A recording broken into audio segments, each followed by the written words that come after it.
जब भी मैं सीता माँ की फ़ोटो देखती हूँ ना, ध्यान लगाने बैठती हूँ, तो मेरे आंखों से आंसू आने लगता है। मेरा मन कहने लगता है, सोचने लगता है कि माँ सीता जो हैं, पूरा जीवन इनका कष्ट में ही रहा और ये सिर्फ और सिर्फ परीक्षा ही परीक्षा देते आए। ये उन्होंने अपने पत्नी धर्म का पालन किया। भगवान श्री राम के साथ ये वन में गए। बन जाने की सज़ा तो सिर्फ श्री राम को मिली थी, लेकिन ये भी अपने पत्नी धर्म का निर्वाह करने के लिए पति के साथ वन में गई। फिर इनको रावण उठा के ले गया। अग्नि परीक्षा के बाद अयोध्या लौटी। जब अयोध्या लौटी तो धोबी ने इनको अपशब्द कह दिया, तो इनको बन जाना पड़ा। हालांकि इनके बन जाने के पीछे दो तरह की जो है कहानियाँ हैं। पहली कहानी के मुताबिक श्री राम ने ही बोला कि भाई सीता को वन में छोड़ाओ लक्ष्मण तुम। और दूसरी कहानी के मुताबिक जो सीता माँ जी थी वो स्वेच्छा से वन चले गए, क्योंकि उन्हें पता चला कि श्री राम उनके चलते दुख में हैं, क्योंकि धोबी ने कुछ अपशब्द बोल दिए। हालांकि दोनों केस में श्री राम जो थे अच्छे से जानते थे कि मेरी पत्नी सीता जो है पवित्र है, मेरी पत्नी में कोई दोष नहीं है, मेरी पत्नी जो है पूर्ण रूप से एक पतिव्रता औरत है।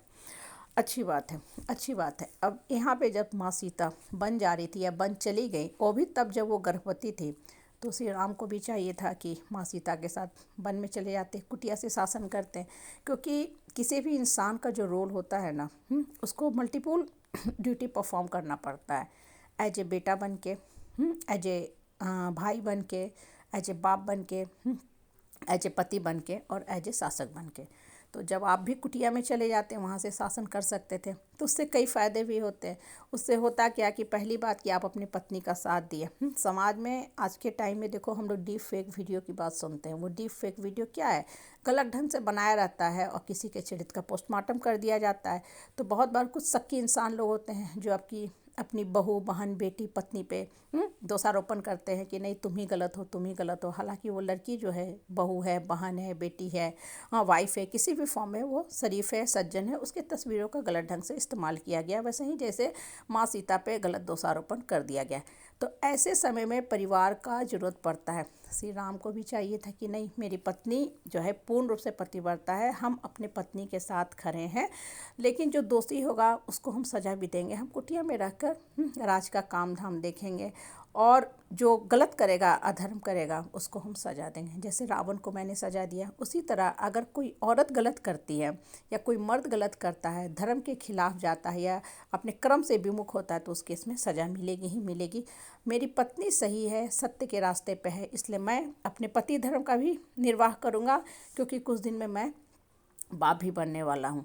तो उससे होता क्या कि समाज में आज भी जो औरतों के साथ बहुत गलत बातें होती हैं, बहुत बार होता है जो पति क्या करते हैं, या समाज में बहन के साथ भी बदसलूकी किया जाता है, माँ के साथ भी बदसलूकी किया जाता है। होता क्या है कि लोग अपनी पत्नी को साइड करके परिवार का साइड लेते हैं। पत्नी जो सही होती है उस पर गलत दोषारोपण कर देते हैं, बेटी जो सही होती है उस पर गलत दोषारोपण कर देते हैं, बहू पे गलत दोषारोपण कर देते हैं, और परिवार के गलत लोगों का साथ देते हैं, हाँ में हाँ करते हैं, उनका हमेशा साइड लेते जाते हैं, जो सरासर सरासर गलत है।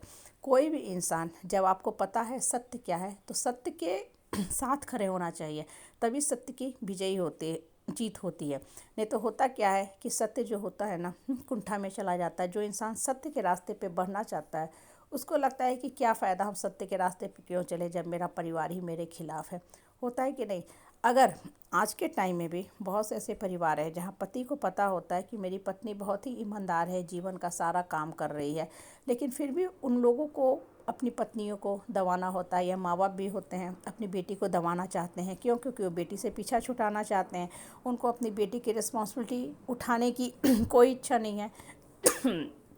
तो क्या करते हैं, बेटी पे ही दोषारोपण कर देते हैं, पत्नी पे ही दोषारोपण कर देते हैं कि भाई मेरी पत्नी ठीक नहीं है, मेरी बेटी ठीक नहीं है, मेरी बहू ठीक नहीं है, परिवार में एडजस्ट नहीं कर रही है, जो सरासर सरासर गलत है।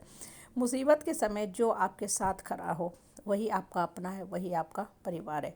इसलिए जब सबको पता है कि माँ सीता जो है बिल्कुल पतिव्रता है, उनका चरित्र बहुत उत्तम है, हाँ उनमें कहीं भी कोई दोष नहीं है, तो सबको उनके साथ खड़ा होना चाहिए था। तब दोही को जो गलत बातें बोला वहीं रुक जाता कि नहीं, सीता माँ में और औरों में बहुत फ़र्क है। अगर कोई गलत करेगा तब उसको सज़ा देंगे ना। अगर कोई बच्चा चुटका से लिख रहा है, पकड़ा गया, उसको सज़ा देंगे।